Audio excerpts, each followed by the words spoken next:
Hello there, and thank you for clicking on this video. As you can see by the title, we're going to talk about Star Wars Visions and we're going to rank the episodes. I know I'm a bit too late, but it's very time consuming to react to every episode, so I just ditched the idea and we're doing a review because I have work to do. And as always, I have like 20 minutes until I go to work. Why do I do that? I don't know, but Star Wars Visions was great in my opinion, and I hear here and there that some people don't like it because it was anime, but in my opinion, I think that every episode really understood what Star Wars is about.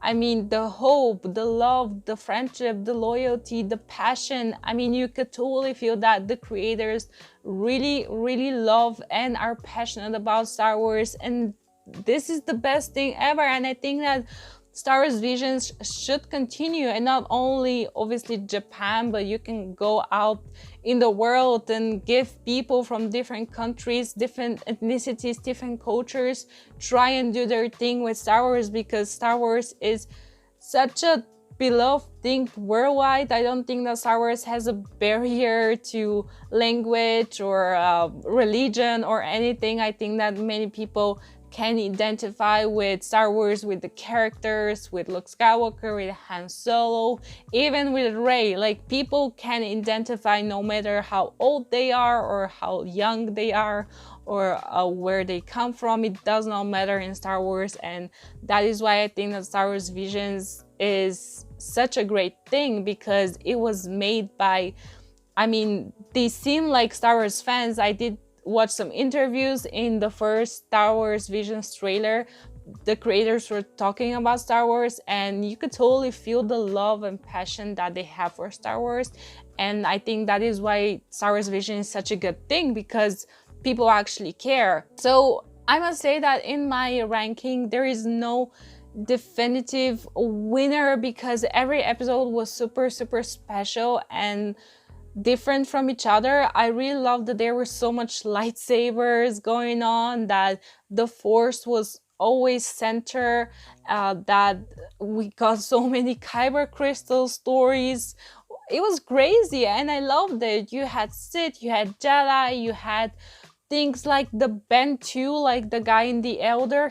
I think he was more like a Ben 2, but on the dark side, and I think it was crazy, and I wish some of these stories are more explored, because the endings, I was like, no, I need to know more, like ASAP. So let's start with the ranking, and as I said, there is no definitive winner. I think that the top 4 or 5 are really close tied to each other, but so far I've put The Village Bride on #1 spot. I think that the animation was great. I think it was very Star Wars like. I think it was a very heartwarming story. I mean, you had actually 2 stories going on. You had the Village Bride, who was going to kind of sacrifice herself so her village can be protected, and then you have the Jedi, who was traumatized by, I guess, losing her master, so she doesn't want to, you know, be a Jedi anymore. She's just holding herself back, and I guess when she saw the injustice that was going on, she stood up. And I think that was a very good lesson, you know, that yes, you can have experienced very traumatic things, but you can still, you know, stand up and, you know, fight for the little man and still be brave and courageous and do good things. You know, the things that have happened in your past do not define you. And I really like that story. I think also the element of the nature, and that the people of the planet were very connected to the planet, to the force of the planet. I think that this was a really cool thing, and I really liked it. The animation was outstanding. I really loved the conversation that the Village Bride and her boyfriend, I guess, had when they were going to the stone, and it was just very grounded, but at the same time very powerful.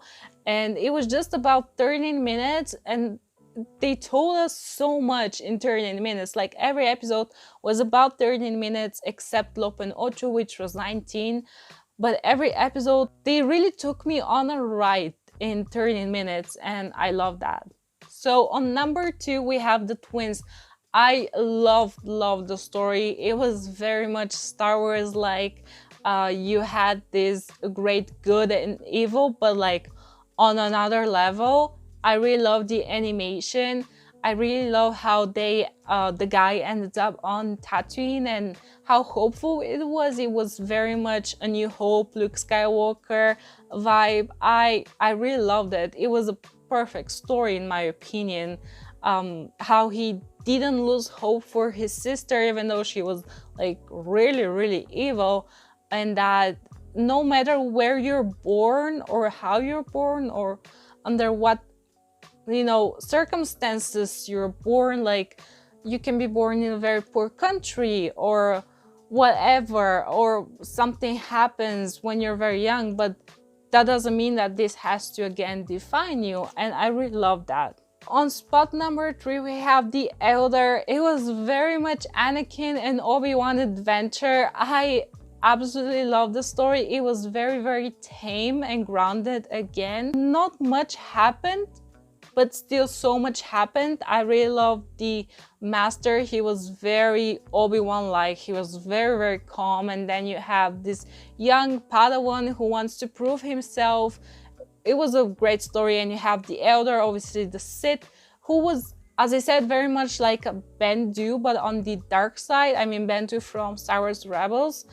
I really liked how evil he was, but he wasn't like Sith evil, he was something else, and I wish this was better explored. As I already said, when it comes to places 4 and 5, even 3, I'm not sure if The Elder is better than Lop and Ocho or Akakiri. I think that the 3 of them, like Lop and Ocho, Akakiri, and The Elder, are pretty much on the same level. But I've put Lop and Ocho on number 4. I think it was a great story. I really have nothing else to say about that. I think that Lop looks absolutely amazing. She's so cute. I really love that end fight scene with her and her sister Ocho. I think that how the father was, accepting Lop into the family, even though at the beginning he was hesitant, but he was like, you're my daughter and this is for you. He gave her the lightsaber and he said, there are things more important than blood.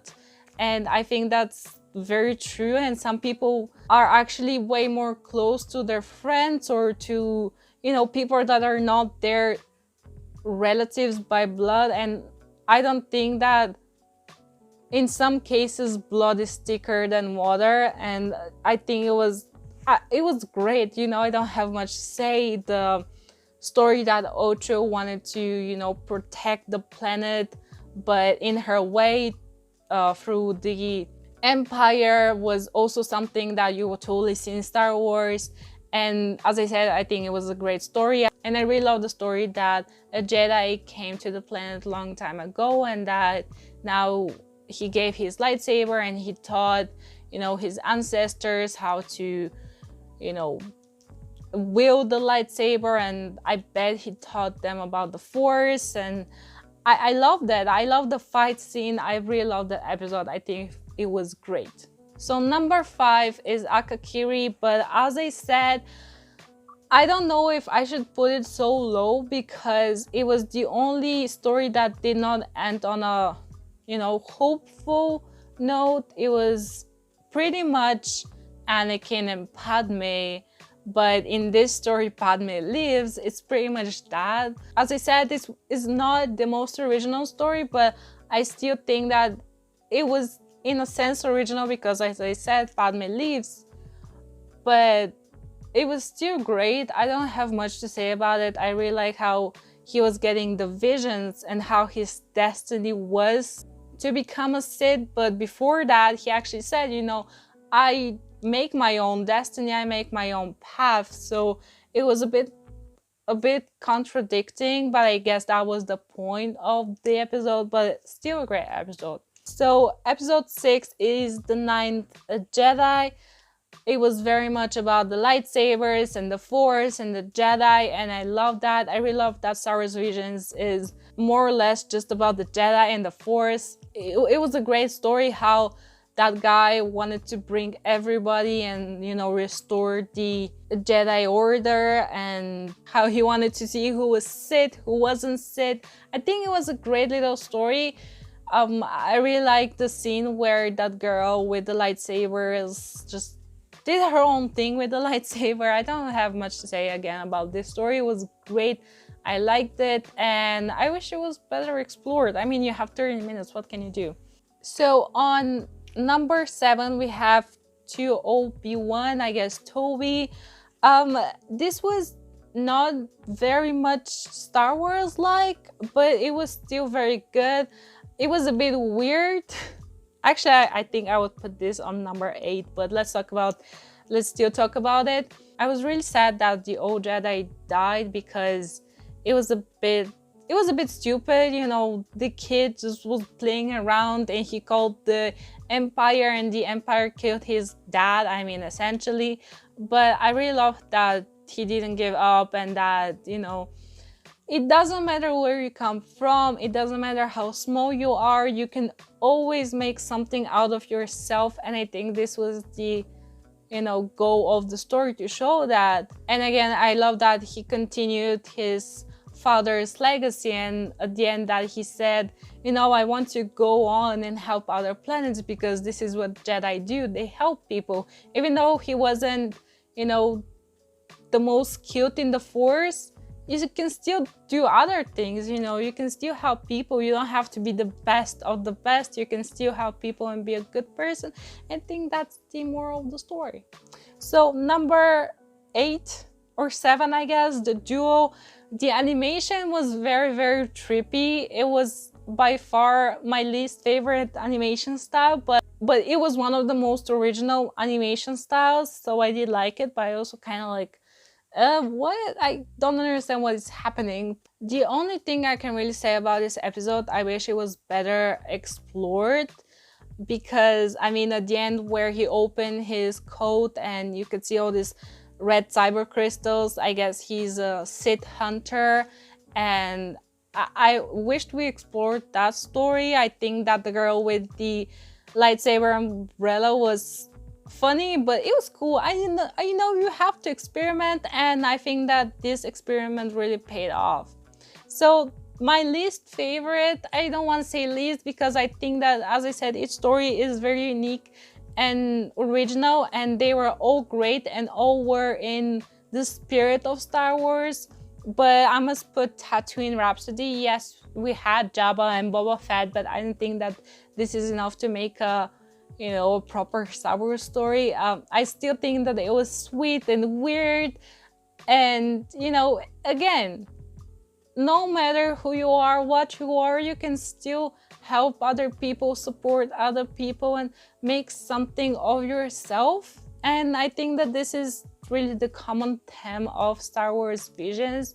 And as I said, I really loved it. I wish we get a season 2 with creators maybe from all around the world, because there's so many cultures to explore out there that have more or less the same philosophy of the Force, that everything is connected, and, you know, that you have to be a good, decent human and stand up for what you believe. Wink, wink, 2021, please stand up, be brave, be courageous. And I think that is the other theme of Star Wars Visions, that you have to be courageous and brave and stand up for what you believe in and not give up and have hope. And I love what they did. As I said, you can totally feel the love and passion that the creators have for Star Wars, and that the respect they have for George Lucas, and I love that.